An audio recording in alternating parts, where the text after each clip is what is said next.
বন্ধুরা, আপনাদের কি মির্জাবিন এর নাটক ভালো লাগে? অবসর সময়ে বোর হচ্ছেন, ভালো নাটক খুঁজে পাচ্ছেন না? মেহজাবিন বাংলা নাটকের একজন জনপ্রিয় অভিনেত্রী।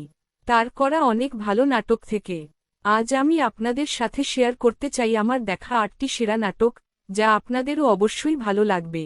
অনেক নাটক থেকে আমি চেষ্টা করেছি বিভিন্ন ধারার নতুনত্ব নিয়ে তৈরি 8টি নাটক নির্বাচন করতে। কথা না বাড়িয়ে আসুন দেখে নিই নাটকগুলি। 8. অনন্যা। এটি একটি সামাজিক থিমভিত্তিক নাটক, যেখানে মির্জাবিন একজন সাহসী এবং আত্মবিশ্বাসী নারী চরিত্রে অভিনয় করেছেন। তার চরিত্রটি সমাজের বিভিন্ন অনৈতিকতার বিরুদ্ধে লড়াই করে এবং নিজের নৈতিকতা বজায় রাখার চেষ্টা করে। এই নাটকটি সমাজে নারী শক্তির প্রয়োজনীয়তা এবং আত্মবিশ্বাসের গুরুত্ব তুলে ধরেছে। 7. পরিচয়। পরিচয় নাটকটি মির্জাবিনের একটি রোমান্টিক নাটক, যেখানে তার চরিত্রের মধ্য দিয়ে একটি সম্পর্কের তিক্ততা এবং ভালোবাসার জটিলতা উঠে এসেছে। নাটকটি সম্পর্কের প্রতি মানুষের অনুভূতি এবং অপরাধবোধকে খুব সুন্দরভাবে তুলে ধরেছে।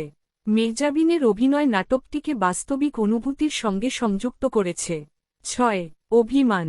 অভিমান নাটকটি সম্পর্কের মধ্যে অবহেলা, দুঃখ, অভিমান এবং পুনর্মিলনের কাহিনী নিয়ে নির্মিত। মির্জাবিন এই নাটকে একজন মেয়ের চরিত্রে অভিনয় করেছেন, যে তার ভালোবাসার মানুষকে ভুলে যেতে চায় কিন্তু অভিমানের কারণে তাকে ভুলতে পারে না। তার গভীর অনুভূতি এবং অভিনয় নাটকটির আবেগপূর্ণ দিককে আরও শক্তিশালী করেছে। 5. শেষ পৃষ্ঠা। শেষ পৃষ্ঠা নাটকটি একটি অত্যন্ত গভীর নাটক, যেখানে মির্জাবিন একজন লেখিকার চরিত্রে অভিনয় করেছেন, যিনি তার জীবনের শেষ পরিণতি খুঁজে পাওয়ার চেষ্টা করেন।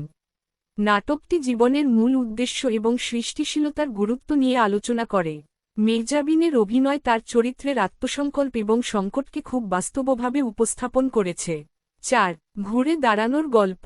ঘুরে দাঁড়ানোর গল্প একটি গল্প, জীবনের বিভিন্ন অভিজ্ঞতা ও অনুভূতির উপর আলোকপাত করা হয়। এটি সাধারণ জীবনযাত্রার বাস্তবতা এবং সম্পর্কের জটিলতাগুলির প্রতিফলন।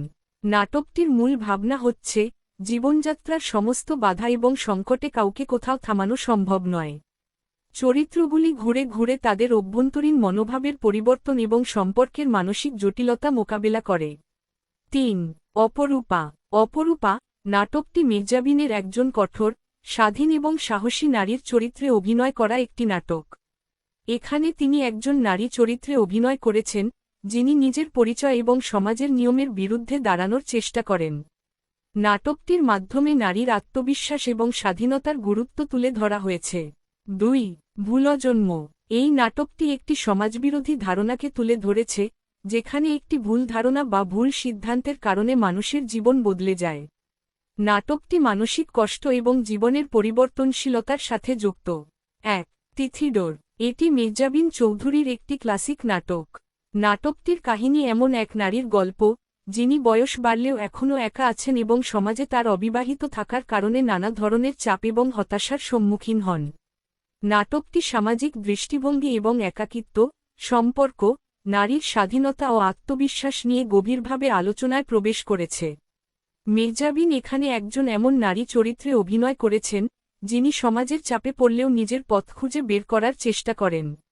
এটি তার জীবনের নানা দিক এবং দৃষ্টিভঙ্গি পরিবর্তনের কাহিনী তুলে ধরে, যেখানে সামাজিক মতামত, পারিবারিক চাপ এবং ব্যক্তিগত লক্ষ্যগুলোর মধ্যে সমন্বয় তৈরি করার চ্যালেঞ্জ দেখানো হয়। বন্ধুরা, এই ছিল আজকের লিস্ট। যারা মেহজাবিনের নাটক দেখতে ভালোবাসেন, তাদের জন্য এই নাটকগুলো একেবারে উপযুক্ত। মিস না করে এখনই দেখে ফেলুন। আশা করি এই তালিকা আপনাকে বিনোদন দেবে। আপনার প্রিয় নাটক কোনটি? কমেন্টে জানাতে ভুলবেন না। একটি ধাঁধা থাকছে আপনাদের জন্য। লাক্স প্রতিযোগিতায় শাইখ সিরাজ মেহজাবিনকে কি প্রশ্ন করেছিল? ভিডিওটি ভালো লাগলে চ্যানেলকে লাইক, শেয়ার এবং সাবস্ক্রাইব করুন। সবাই ভালো থাকুন, সুস্থ থাকুন। আল্লাহ হাফিজ।